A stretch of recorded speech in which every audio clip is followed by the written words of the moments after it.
started out more short film, fictional stuff. It wasn't until maybe 2 years later that I started watching documentaries, and I grew very fascinated with them, and I watched them constantly. I was watching more documentaries than I was big budget movies out of the theater. And so I was always kind of on the lookout for that one story that I could make into a documentary. And I just happened to have that come to me while hanging out looking at a hot dog cart.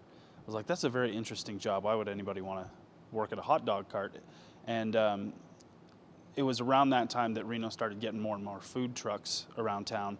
And so I was very interested in the food truck culture that was starting to sprout up in our city.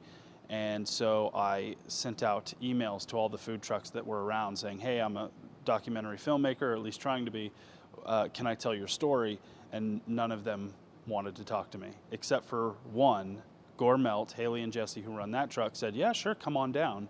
And so I hung out with them for a week filming, and then it took me forever to cut it together because real life always gets in the way, and you know, the fun projects always have to take a back seat. But it turned into a fun little story, and I made some friends while doing it, so I think it was kind of a win-win for me.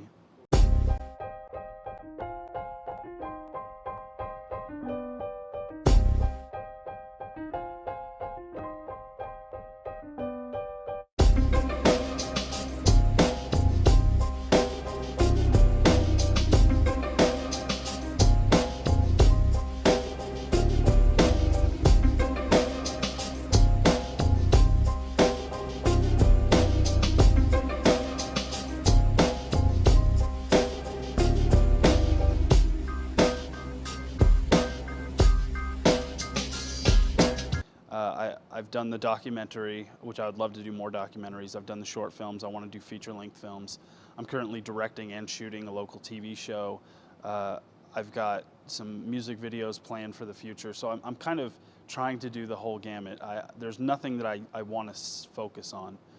I just want to be able to do what I love for a living, and so far it's working out pretty good for me.